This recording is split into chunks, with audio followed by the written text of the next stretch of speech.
Ok, bueno, ahora ya oficialmente buenas tardes, buenas noches, como siempre teniendo en cuenta los distintos lugares del continente del cual nos conectamos. Un gusto, un placer otra vez estar esta tarde, noche compartiendo. Eh, Hoy tengo algunos puntos, algunos le llaman avisos parroquiales, ¿verdad? Pero no son avisos parroquiales, sino simplemente algunos aspectos que han surgido durante la primera unidad, que es una unidad también de momentos para muchos es para habituarse a la plataforma, otros ya la conocen bien, pues vale la pena familiarizarse con ella porque estaremos 3 meses acá, ¿verdad? Entonces, surgieron algunos temas que yo anoté antes de pasar a la temática ya específica de de la segunda unidad. Bueno, en primer lugar, agradecerles la participación, perdón, en los foros, sí, los cordiales saludos que recibí. No, muchas gracias por las palabras. Y también otra vez reiterar disculpas porque había sido que uno de los foros no estaba funcionando correctamente hasta el día de ayer y era el foro más significativo, más importante, diríamos, porque es el foro donde compartimos nuestros temas, la temática de nuestros artículos, pues es muy importante esto. Pero felizmente ya esto se solucionó y ya veo que hay bastante personas que están participando, interviniendo. Bueno, uno de los temas que ha surgido, que se está discutiendo, es el tema de convertir una tesis, ¿verdad?, en el artículo científico publicable. Quisiera decir algunas palabras, también escucharles a ustedes si tienen alguna sugerencia o algún consejo al respecto, pero el tema pues es bastante habitual, ¿verdad? Que, bueno, vamos a ver por dónde empezamos. Esto de hacer tesis también ya en algunos lugares está reemplazándose por modalidades de publicar artículos. Yo me acuerdo, bueno, ni modo que no me acuerde, pero hace más de 10 años estuve haciendo una maestría en Barcelona dirigida por Manuel Castells sobre la sociedad de la información. Era un doctorado en maestría. Y bueno, ahí yo la primera vez que me encontré con esas modalidades en las cuales en Europa había sido, hoy lo sabemos bien, pero ahí fue la primera vez que me sorprendí porque el tutor, ¿verdad?, mío, me propuso, eso fue maestría. En maestría yo tenía opción de escribir un artículo científico, ¿no?, para obtener el título de máster o magíster o escribir una tesis. En caso de doctorado, eso fue como un conjunto de 3 artículos científicos por lo menos, ¿verdad?, con una temática que se relacionaba, pero independientes, pero en conjunto estos 3 artículos, ¿verdad?, se defendían después como una tesis porque tenían algunos objetivos comunes, aunque podrían ser publicados. Ahí aprendí eso en la Unión Europea hoy en día, que es muy, muy frecuente que se defienden esas tesis a través de artículos. Entonces, esto yo creo que sería la opción mejor porque es como dar vuelta, hacer cosas al revés, ¿verdad?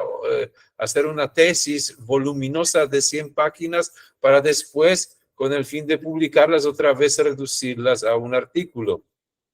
Pero como yo, al menos donde yo vivo, en Argentina también, que tengo muchos conocidos, no conozco que esta modalidad en América Latina se haya implementado todavía. Así que no nos queda otra, si ya hicimos una tesis, ¿verdad?, sea doctoral, inclusive de grado, y ahora queremos publicarla, es muy difícil hacerlo en forma de un libro voluminoso y obviamente es más recomendable convertirla, esta tesis, en formato de un artículo y publicarlo, digamos, con más facilidad. Así que esto es lo que estamos proponiendo en este diplomado. Si ya disponemos de una tesis, bueno, y acá hay dos modalidades. Yo recibí una consulta de una persona que está haciendo su tesis doctoral, pero todavía no la ha publicado. Bueno, este es otro asunto, ¿verdad? Cuando la tesis no se ha publicado, no tenemos derecho de disponerlo, pero sí se acostumbra que partes de las tesis se van publicando de a poco, pero eso tiene que estar en conformidad con la institución que patrocina ese doctorado, ¿no? Y la persona apropiada para esto es la tutora o el tutor de la tesis, ¿verdad? Y que él representa la institución patrocinadora y con el permiso ya se puede publicar una parte de la tesis en forma de artículo. Ahora, cuando la tesis ya está publicada, ya está defendida, entonces sí es mucho más fácil esto, aunque también las instituciones suelen resguardar el derecho de publicación, pero normalmente lo otorgan porque cualquier universidad, instituto, pues les conviene que sus tesis, que sus publicaciones sean disponibles en revistas científicas. Esto es muy fácil que se les otorgue este permiso. Así que esto sería una opción muy válida, ¿verdad? Cuando ya tienen alguna tesis, inclusive si ustedes han sido tutores de tesis, pueden invitar a su tesista y hacerlo en conjunto, hacer una investigación en coautoría, ¿verdad? Con su tutor, invitarle a este diplomado o invitarle a publicar su tesis, eso también sería una opción.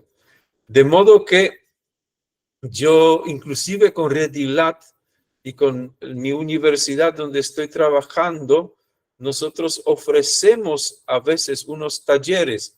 Son mucho menos extensos que este diplomado. Normalmente en un mes hacemos esto, ¿verdad? Un taller, cómo convertir una tesis en formato de artículo científico publicable en revistas.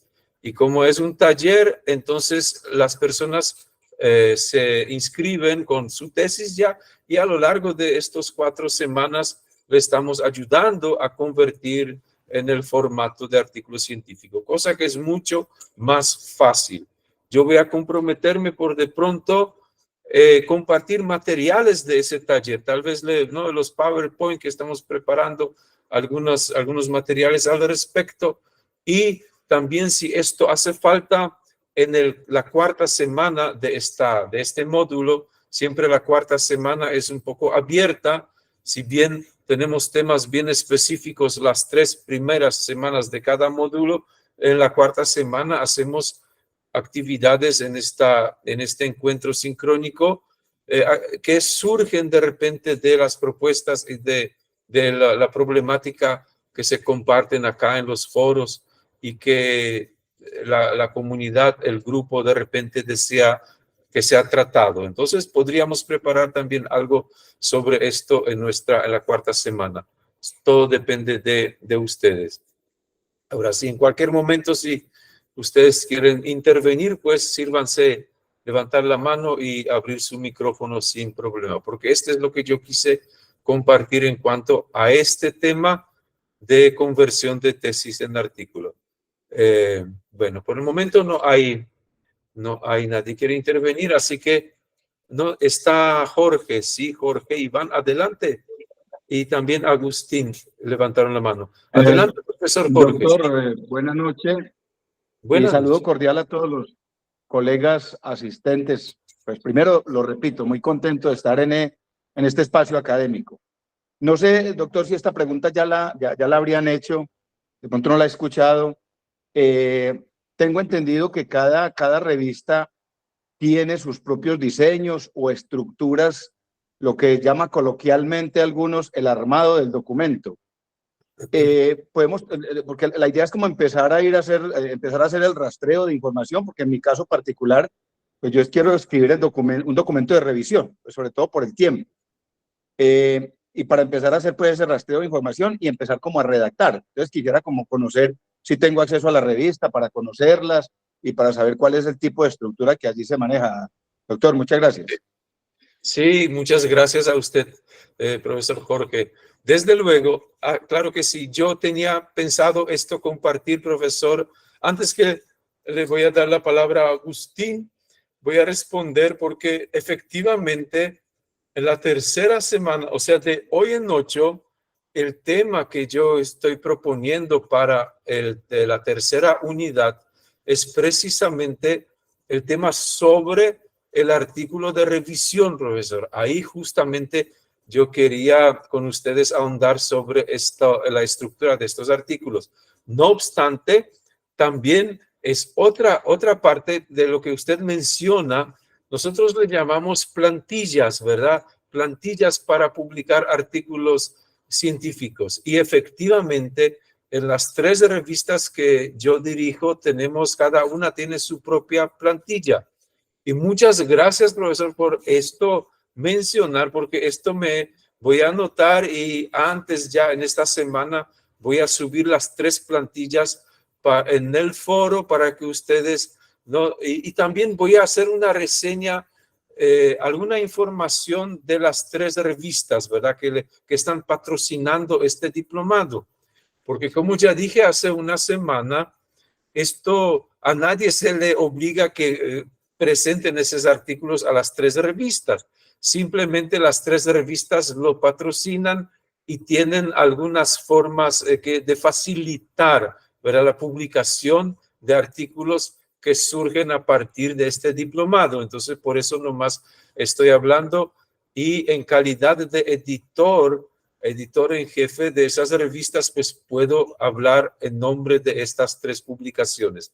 Es solamente por eso que que yo puedo centrarme solamente en ellas. Así que mañana mismo estoy anotando ya en mi mente, porque ahora no quiero interrumpir mi exposición, pero profesor Jorge, mañana voy a ir preparando así un dossier, digamos, con enlace para que ustedes puedan acceder a cada una de esas revistas, mirar qué estamos publicando, cuántos años ya tienen, cuántos números que publican, y bueno, escoger las condiciones de publicación. Todo eso voy a preparar entre mañana y pasado un pequeño dossier y voy a subir esas plantillas de cada una de esas revistas. Perfecto. Ahora, para cerrar nomás mi respuesta, esto de preparar un artículo de revisión, ¿verdad? Igualmente uno pues lo puede ir haciendo, porque como vamos a ver, tiene su propia estructura, pero la estructura del artículo de revisión es un poco más flexible, y entonces después fácilmente uno esto adecua a la plantilla de cada revista, que más bien estas plantillas se refieren al formato, no tanto ya a los contenidos y la división de títulos y subtítulos. Ahora bien, muy agradecido, muy valiosa la intervención del profesor Jorge. Agustín, ahora sí, por favor, si puede tomar la palabra. Buenas noches, doctor. Buenas noches con todo el público presente. Gracias. Mi pregunta y consulta es puntual. Yo tengo un modelo de utilidad, que es un documento otorgado a propósito de una invención tecnológica, ya validada por la institución encargada de este rubro acá en Perú, que es el Indecopi. Entonces, digamos que ya está oficialmente publicable, etcétera, como innovación tecnológica. Yo quisiera saber si este mismo documento técnico que describe y justifica el grado de innovación tecnológica se podría adaptar para un artículo para que sea publicable en una de las 3 revistas que usted nos ha mencionado. Sí, en principio sí, profesor, aunque, perdón, disculpe, yo le interrumpí porque se cortó un poco, disculpe. En principio sí se podría un artículo de investigación tecnológica, ¿verdad? Esto sin problema, pero al mirar un poco el documento, ¿verdad? Tal vez yo podría darle un poco una opinión más certera, más precisa, ¿sí?, al respecto. Pero en principio no habría ningún problema publicar un artículo de esta índole, que se clasifica generalmente dentro de una investigación tecnológica, que incluye, ¿verdad? Una cierta especie de innovaciones. Desde luego que sí, profesor, claro que sí. Ahora también está Axel Brenes, que levantó la mano. Adelante. Sí, ¿qué tal? Buenas noches a todos, saludos desde Buenas. Guatemala. Aquí es Hola. tarde todavía. Sí, una consultita, doctor. Respecto de convertir la tesis en un artículo científico, siempre he tenido la duda si no se podría catalogar eso como que fuese autoplagio. Ah, no. No, esto es muy común, porque esta es la temática. Nosotros lo único que hacemos es, desde luego que, ya le aclaro, el manual del APA considera que en estos casos, por ejemplo, en la nota, ve que esta parte formal todavía no dimos, pero ustedes saben que cada artículo empieza con una portada, ¿verdad? Y esa portada abajo tiene una nota de autor o de autores. Y esa nota tiene la pertenencia académica, de varios elementos que luego vamos a estudiar con más detenimiento. Pero uno de esos elementos es la mención según la cual, en este caso, usted escribiría en esa nota del autor que el presente texto originalmente fue presentado como una tesis de maestría, doctorado, lo que sea, en la Universidad X, ¿verdad? Esto es común, profesor. Esto no hay que preocuparse, no es un autoplagio, porque nosotros simplemente no es la misma investigación en otro formato. Nada más que esto. Ya está, profesor Axel, ¿verdad? Él levantó la mano, pero ya respondimos. Muchas gracias, doctor. No, a la orden. Ahora tengo otros temas. Ustedes sírvanse abrir sus micrófonos a medida que haya alguna duda o sugerencia, pregunta. Bueno, la temática, hay este foro que lastimosamente los primeros días por error no era disponible. De repente, una vez que solucionamos el inconveniente, ya aparecieron propuestas y eran muy interesantes. Una de las propuestas fue planteada con muchos detalles, sí, y ahí yo ya pude responder, está perfecto, está esbozado la idea principal, todo, inclusive la metodología, y las otras propuestas fueron pues más generales, pero es lógico, yo eso es lo que esperaba, pero la temática ya está clara para estas personas y todas las que estaban ahí interviniendo, lo que estaban proponiendo, entonces me pareció perfecto. Desde luego que estos temas necesitan de una precisión mayor,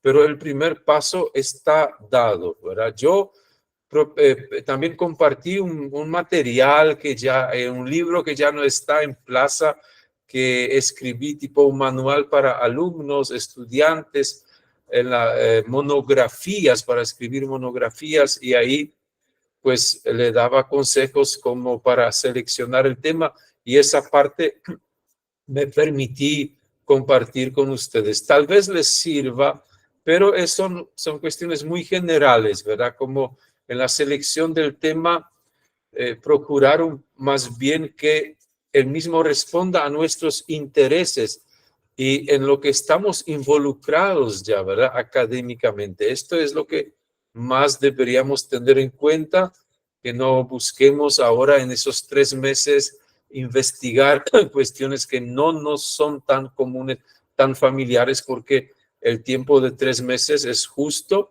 para escribir, publicar o redactar un artículo, pero del área de nuestro conocimiento, que el tema sea sencillo, que no sea demasiado extenso, que tenga suficientes fuentes a las cuales es posible que recurrir, ¿verdad? Tenemos que evaluar si estas fuentes son asequibles, si están a nuestro alcance, cómo, en qué tiempo.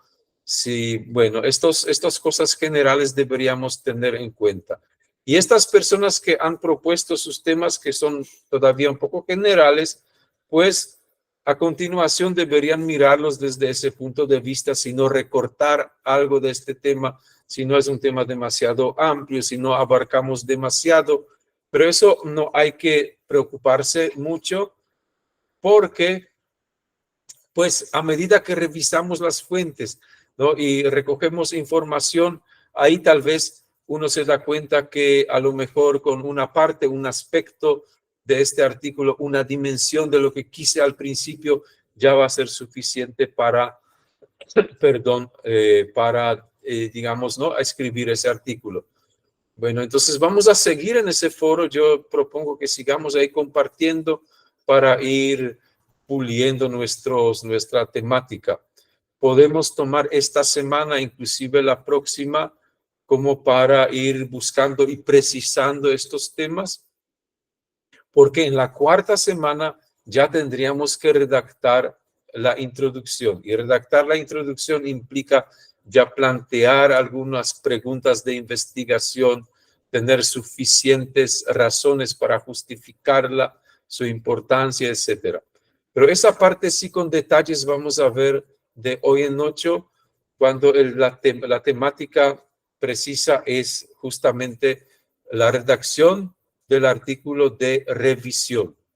De este artículo, permiso, voy a tratar. Como ya dije, voy a tratar esto porque nos enfocamos a esta clase de artículos de revisión porque se consideró que este diplomado de duración de 3 meses es suficiente para redactarlo, pero ya sería demasiado ambicioso si se tratara de una investigación de campo que requiere un poco de análisis de datos y un poco largo, aunque no quiere decir que tampoco sea, que no sea posible hacerlo, especialmente si ya disponemos con alguna investigación, alguna encuesta, algunos resultados que ya hemos realizado.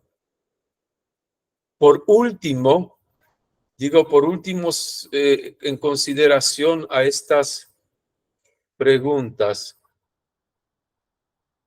Ya, Agustín, estaba leyendo el chat nomás y me distraje. Muchas gracias, profesor Agustín. Voy a guardar su documento. Por último, la pregunta que recibí fue la cantidad mínima de artículos o de fuentes, ¿verdad? La pregunta se refería a cantidad de fuentes mínimas para elegir un tema y para abordarlo después. Yo respondí ahí brevemente, pero traigo a colación porque el tema es un poco más complejo porque hay que distinguir entre el número de fuentes que citamos dentro del artículo, o sea, el listado de referencias, si existe algún mínimo de artículos citados en un artículo. Y otro tema es lo que debemos revisar para escoger el tema y procurar redactar. Bueno, yo para empezar, digamos que el manual de APA, que ahora digamos, no es una Biblia, ¿verdad? Pero es lo que estamos tomando como punto de referencia. Entonces, como punto de referencia, quiero decirles, ustedes tal vez conocen, en ningún momento el manual de APA pues establece un número de fuentes mínimo número de fuentes como para se pueda publicar el artículo. No establece. El único criterio que yo encuentro en el manual es cuando habla de redacción y cuando menciona el tema de nosotros pues presentar nuestras ideas principales, cuando afirmamos algo referente a los objetivos de nuestro artículo, ¿no? Y que este aspecto que afirmamos debería ser respaldado por lo menos por 2 autores, ¿verdad? Si yo estoy afirmando algo que es importante en mi artículo, debería esto traer a colación fulano por un lado, mengano por otro lado, ¿no? Por lo menos 2 fuentes. Esto es lo único que yo encontré que el manual recomienda, ¿no? Y entonces depende después del número de estas ideas principales que yo voy desarrollando, de esto va a depender después mi listado de fuentes, porque ese listado de fuentes En caso de artículos científicos, recuérdense que corresponde solamente a las fuentes citadas, referenciadas. No es así en una tesis, que ahí se hace un listado bibliográfico. De hecho, este listado comúnmente le titulamos bibliografía. Sin embargo, en artículos científicos publicables, el título es referencias, ¿no? Ambas consisten en listados de fuentes que hemos utilizado, pero en caso de bibliografía, listamos todas las fuentes que hemos revisado para escribir esa tesis, ¿verdad? Aunque no todas de ellas hemos utilizado, hemos citado, hemos referenciado en el cuerpo del trabajo. Se considera que estas bibliografías de tesis son valiosas fuentes, puntos de partida para seguir investigando sobre este tema. Ahora, en revistas científicas se pide normalmente el listado de referencias, aquellas que han sido utilizadas. Por eso esta nomenclatura también es distinta.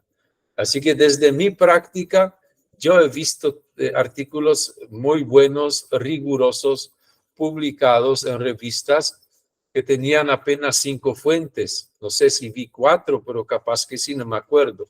Pero también vi que tenían 20 o 30, ¿verdad? Entonces, esto no hay una regla. Lo que sí puedo también un punto que señalar, que el tipo de artículo también influye en cuanto al número de fuentes. Porque si yo escribo un artículo basado en investigación empírica de campo, donde el peso es justamente en lo novedoso que estoy mostrando, un diseño experimental, tuve 2 grupos, demostré, probé hipótesis. Ahí esta bibliografía, las teorías que respaldan pueden ser bien escasas, investigaciones recientes, ¿verdad?, que me inspiraron a hacer ese experimento, pero en caso que yo escribo un artículo de revisión bibliográfica, lo que estamos, la mayoría al menos, haciendo en ese diplomado, ahí obviamente 4 o 5 fuentes no serían suficientes. Pero esto es lo que yo podría decir sin tener que no arriesgarme, aventurarme a decir números.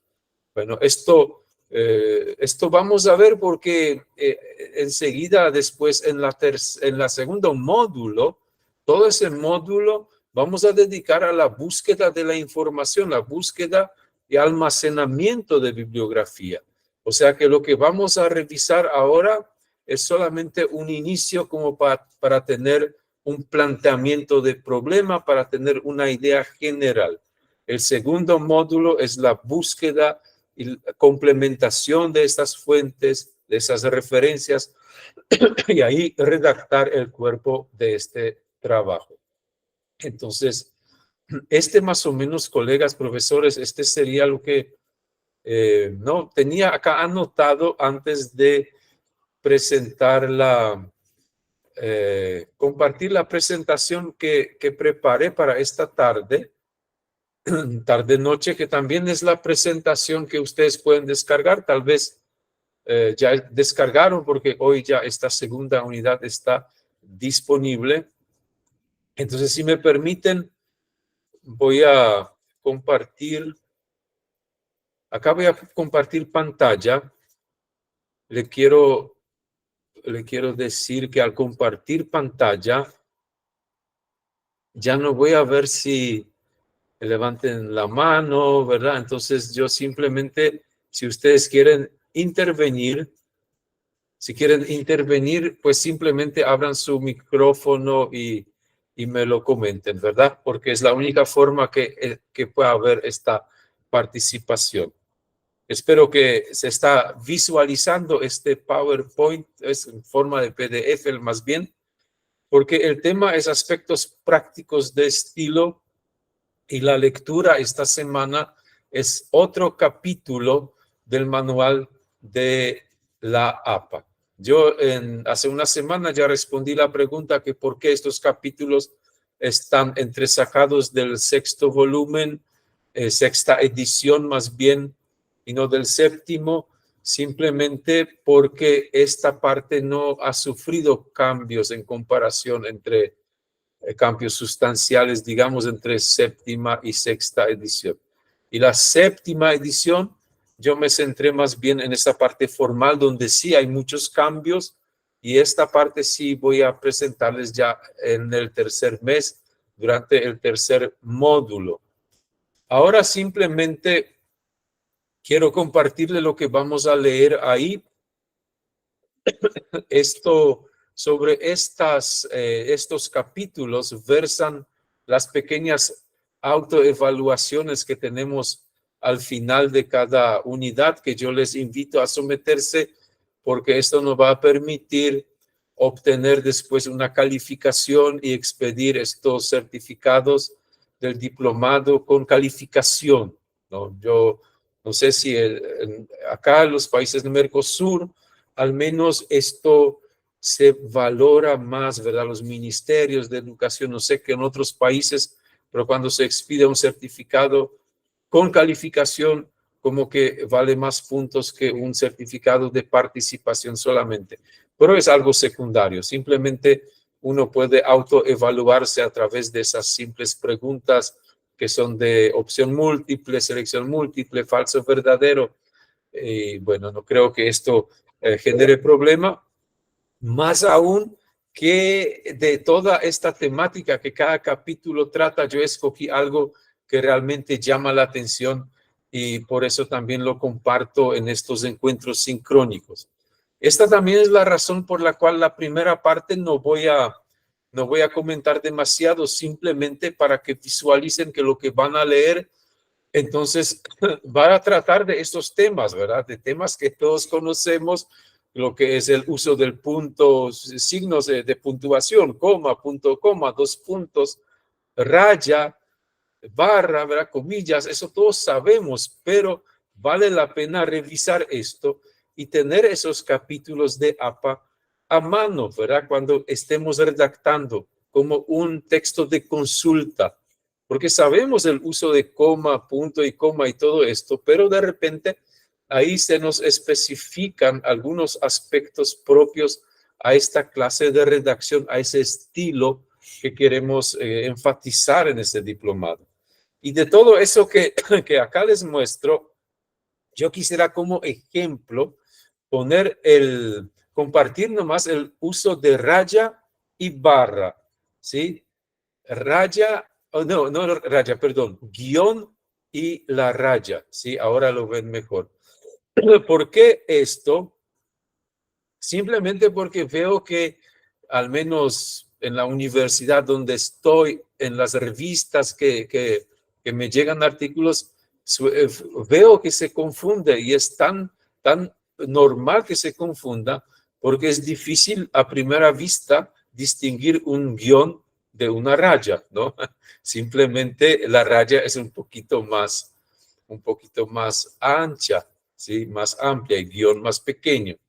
Y también el Word a veces nos hace mala pasada porque nosotros cuando tecleamos un guión, ¿verdad? En la tecla de nuestro teclado, guión, y después damos un espacio, ese guión automáticamente se agranda y se convierte en una raya. Sin embargo, el uso de guión no es el mismo que uso de raya. Y ahí pueden observar las diferencias, ¿sí? Antes, decir que también la normatividad ortográfica es lo que este capítulo antes también trata y lo que van a ver, ¿verdad? Van a ver aspectos sobre el inglés estadounidense, las palabras de origen griego, uso de plural, singular, todo esto, ahí pueden ustedes revisar y mantener esto a mano para, como digo, libro de consultas. Ahora, vuelvo entonces, guión, ¿verdad? Según los consejos de APA, guión se emplea cuando usamos dos palabras, por ejemplo, meta-análisis, ¿sí? Ahí utilizamos guión. Es por eso que Word cambia automáticamente guión en raya cuando después de guión hacemos un espacio, ¿verdad? Porque normalmente no tendría que haber espacio entre el guión y la primera letra de la palabra que escribimos, ¿no? Y raya no es un signo entre dos palabras, sino es un signo que indica una interrupción en una oración. A veces esa interrupción podemos encerrar entre paréntesis, pero a veces la podemos encerrar entre las dos rayas, como pueden observar en mi ejemplo abajo. Estos dos participantes fueron entrevistados, es lo que yo quiero decir, pero interrumpo ahí, ¿verdad? Estos dos participantes, y ahí está la frase inserta. Uno del primer grupo, otro del segundo, viene otra raya así y entonces sigue la narrativa. Ese sería lo que yo quise, me pareció un poco, ¿no? Llamar la atención a este uso, parece algo insignificante, pero el manual nos indica que deberíamos atender, usar apropiadamente cada uno de estos dos signos. Esa raya, aparte de eso, casi no se usa, ¿verdad? Porque es todavía un recuerdo de la época de máquinas de escribir, ¿verdad? Que también esas rayas, no sé para qué servía, no me acuerdo más, pero hoy en día en lenguajes de informática únicamente se usa. Y en estos casos APA también recomienda. Ahora, otro apartado en ese capítulo sobre de ese capítulo del manual APA extraído para esta semana, van a encontrar algunas reglas sobre uso de letras mayúsculas. Yo querría llamar a la atención estos tres aspectos, porque me parecen importantes y porque muchas veces se confunde, por ejemplo, el título y encabezados, ¿sí? Debemos escribir con la primera letra en mayúscula, pero no todas las palabras en letra mayúscula, como ocurre en inglés.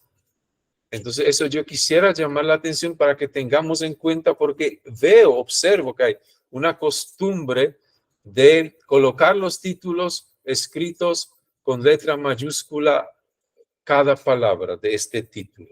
Esto, como ven abajo en mi primer cuadro, eso está correcto en inglés. Ahí donde dice la crítica del artículo, Attitudes Toward Mental Health Workers. Entonces, si yo este título en inglés escribo, desde luego lo debo poner todo en mayúscula, no todo, cada palabra en letra mayúscula, porque es la regla en inglés. Pero si mi título del libro es Historia de la Filosofía, solamente la primera palabra. Algo que ya quiero agregar, porque puede ser extraño, en inglés efectivamente debemos escribir con letra mayúscula, empezar cada palabra. Sin embargo, cuando hacemos bibliografía, ¿sí? Cuando hacemos listado de referencias, esta regla ya no rige, así como pueden ver en el listado de referencias Theory of Mind, etcétera. Eso ya es la forma como se escriben títulos en inglés, pero en el listado de referencias. Ahora, ¿qué escribimos con todas primeras letras de todas palabras en mayúscula? Por ejemplo, nombres de departamentos universitarios, como una vicerrectoría, secretaría del Estado, una facultad de tal cosa, nombre de la universidad. Estos son los casos que escribimos en letra mayúscula, pero cada una de las palabras, ¿sí? Departamento de Investigación Científica y Tecnológica, eso deberíamos poner todo en letra mayúscula, la primera en cada palabra. Ahora, si nosotros escribimos en general un departamento del universitario, pero no especificamos, ahí debe ser en minúscula, como vemos en el ejemplo del cuadro del medio, ¿sí? Nosotros ¿sí? Un curso introductorio de psicología conductista, eso cualquier curso, hay muchos cursos de esa naturaleza. Sí, pero si yo hago mención de un curso introductorio, ¿sí? Que es, por ejemplo, parte curricular de un módulo o de un semestre en la universidad X, entonces eso ya debería empezar con mayúscula, cada palabra. Después con mayúscula también escribimos títulos de pruebas. Ahí está examen X de vocabulario, ese es el título de esa prueba. Inventario multifásico de personalidad X. ¿Sí? Son test concretos con nombre y apellido o con el equipo que ha elaborado esto. Pero los test en general no. Por ejemplo, escala de Likert, empezamos con letra minúscula. Likert obviamente mayúscula porque es apellido. Pero escala de Likert es un tipo de test, es un tipo de pruebas general que se aplica a la confección de pruebas concretas. Cuando yo esta escala de Likert utilizo para preparar un cuestionario, para preparar una prueba de aprovechamiento concreto, entonces esa prueba sí se va a escribir en letra mayúscula cada palabra, ¿ok? Y si no, entonces en minúscula. Ahora vamos a encontrar también en este capítulo, vamos a encontrar las reglas sobre uso de cursivas. Lo interesante es lo que extraje de esto es el título de libros. Claro que también videos, programas, pero lo que nosotros generalmente citamos son libros y artículos, ¿sí? Entonces me pareció interesante ya porque esto uno se puede recordar ya como una regla general. Cuando nuestra narrativa, ¿verdad? Usamos libros, porque yo puedo pues decir, González no afirma, ¿sí? Es una forma de redactar. Y ese González va a ser seguido por paréntesis 2011, por ejemplo. Y ahí en la bibliografía está el título. Ese es otro tema. Pero yo me estoy refiriendo cuando nosotros estos títulos de libros ya mencionamos en nuestra narrativa. Por ejemplo, José González, en su libro Introducción al Derecho Constitucional, en este caso, el título del libro entonces corresponde colocar en cursiva, ¿sí? Y si ustedes ya se desplazan abajo de mi placa, si en vez del libro van a citar el nombre de un artículo o un capítulo del libro, entonces no, ¿sí? Este es la regla ¿no? de escribir títulos de libros en cursiva y títulos de capítulos o artículos que ya no vienen en cursiva, sino entre comillas. Vale la pena esto entonces acordarnos, ¿sí? Porque es lo que con frecuencia nosotros utilizamos. Y hay una excepción. Está bien que los títulos de todo eso escribamos en letra cursiva, pero a veces hay algo, una oración que ya aparece dentro en una cursiva. A veces sucede esto. Eso se conoce como cursiva inversa. Si yo estoy escribiendo ya una frase en cursiva y dentro de esta frase aparece el libro, ¿sí? El título del libro, entonces cursiva inversa quiere decir que en este caso yo este título escribo en letra normal. Pero esto yo creo que pocas veces ocurre. Luego, el manual también nos recomienda las variedades. Esto es más bien en biología, zoología, qué sé yo, en plantas, ¿verdad? O géneros de diferentes especies. Esto generalmente en latín, aunque no siempre, esto también escribimos en cursiva. Y otra recomendación es las palabras que utilizamos como ejemplos lingüísticos. Ahí esas palabras colocamos también en cursiva. Y ahí coloqué un ejemplo, ¿no? Una narrativa dice, palabras tales como pequeño o grande son difíciles de algo u otro, ¿sí? En este caso yo uso la palabra pequeño, no como algo que es pequeño, ni grande porque sea grande, sino yo me refiero a estas palabras como ejemplos lingüísticos. Yo digo que estas palabras como pequeño o grande, ¿sí? Estos son los casos en los cuales también corresponde usar la letra cursiva. Otro apartado que vamos a encontrar en este libro se refiere a las abreviaturas. La regla general es que no usemos demasiado, que usemos con moderación. Eso nomás dice el manual y ahí van a encontrar ejemplos donde uno se da cuenta que el exceso del uso de las abreviaturas oscurece la narrativa, ¿no? Hay una regla que se llama regla de 3 menciones. Regla de 3 menciones no es un mandamiento ni una regla absoluta, pero es una recomendación que dice que si no empleamos una abreviatura más de 3 veces o más, entonces mejor no emplearla, ¿verdad? Si solamente 2 veces ahí utilizamos esta expresión, la recomendación es que la escribamos y no utilicemos esta abreviatura. Y a partir de 3 o más veces, si está empleada en nuestro texto, pues ya vale la pena hacer la abreviatura. Ahora, esto no creo que se entienda que a partir de la tercera mención debemos utilizar la abreviación, ¿no? De ninguna forma. Simplemente tenemos que ver si en nuestro texto hemos utilizado por lo menos 3 o más veces y ahí desde la primera mención ya tenemos que abreviarla. ¿Sí? También otro criterio que el manual van a leer ahí que nos propone es considerar el texto, la extensión del texto.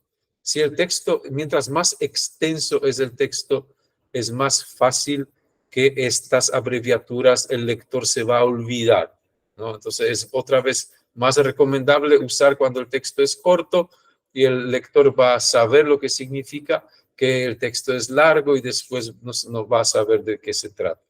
Ahora, cualquier caso que fuese, cuando decidamos usar las abreviaturas, entonces la primera vez que la hacemos, debemos empezar por mencionarla en su totalidad, la expresión, y entre paréntesis colocar la abreviatura. Entonces, a partir de la segunda mención de esta expresión, ya simplemente abreviamos. Por lo general, nunca usamos abreviaturas en el título del artículo o de tesis, lo que fuese, ¿no? La primera vez, esto que acabo de decir se refiere la primera mención dentro del texto, ¿sí? Dentro del cuerpo ya de nuestro escrito. La primera aparición dentro del texto, que debemos escribir ese término completo y después ya la abreviación y a partir de ahí solamente la abreviación. Después el capítulo que van a leer habla de otras abreviaturas, ¿sí? Las palabras latinas, científicas, abreviaciones de plural. Bueno, esto ya no me quiero detener.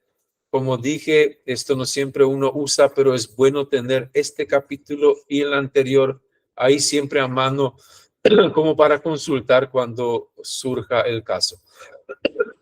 Y penúltimo, este es mi apartado, es sobre los números, la utilización de los números.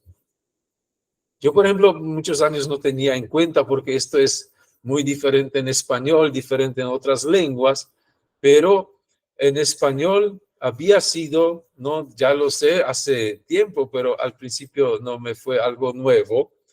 Entonces se recomienda que cuando usamos, eso no es gramática en español, esta es la recomendación de APA, ¿verdad? Cuando utilizamos números menores de 10, entonces se recomienda emplear palabras o escribirlo en palabras, ¿sí? Número expresado en palabras. Y a partir de 10 y más usar cifras, ¿sí? Números a partir de 10 en adelante. En cuanto a ese primer caso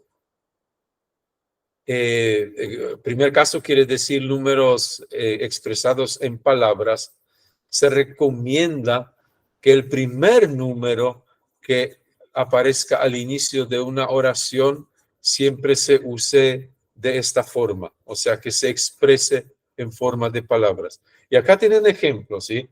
48% de la muestra, ¿no? Esto obedece a esta regla según la cual el primer número que aparezca al inicio de una oración, entonces debemos escribir en palabras. 48%, ¿ven? Con palabras. De la muestra presentó un aumento, coma, el 30% no presentó ningún cambio. Ese 30% ya es en números, en cifras. Ahora, para cerrar este tema, se combina a veces, ¿verdad? La combinación de números y palabras tiene una regla fácil. La regla es que la base sea por lo menos 1.000.000. Puede ser millón, trillón, billón, lo que sea. A partir de 1.000.000, entonces esto se puede combinar. Se puede combinar y poner los números como ven a la derecha. ¿Sí? ¿Por qué el primero, 140.000 personas, lo que ven a la izquierda, por qué coloqué no? Porque su base no es 1.000.000, su base es 1.000, 145.000 personas. Como no es 1.000.000, es correcto escribir así como está a la derecha, 145.000, pero en cifras. Ahora, en el segundo caso, a la izquierda tampoco es correcto colocar 12 y después con palabras 1.000.000.000 de personas, porque, repito, la regla es el millón, aparte del millón. Así que a la derecha es la forma correcta. 12.000 lo escribo en cifras, pero millones ya puedo combinar con la palabra. Bueno, es algo, ¿verdad?, que un poco curioso algunas cosas, pero es bueno saberlo. Después, al seguir ese capítulo, van a ver sobre ordinales decimales, ¿no? Que yo ya no voy a entrar, como tampoco voy a entrar en el último párrafo, cuando habla de la conversión de números al sistema métrico, habla de material estadístico, habla de ecuaciones, ¿sí? Yo preferí ya esto dejar a la lectura de cada uno de ustedes, porque no siempre eso vamos a utilizar y menos vamos a utilizar en caso de redacción de artículo de revisión, ¿verdad? Pero espero que estos materiales les sirvan, como dije ya 2 veces, que les sirvan como un material de consulta, ¿sí? Este es entonces lo que yo tenía preparado para esta noche. No sé si alguien quiere intervenir, si hay alguna consulta o sugerencia, porque si no es así, entonces deberíamos acá, la llamada se está grabando, ahora ya no se está, voy a detener la grabación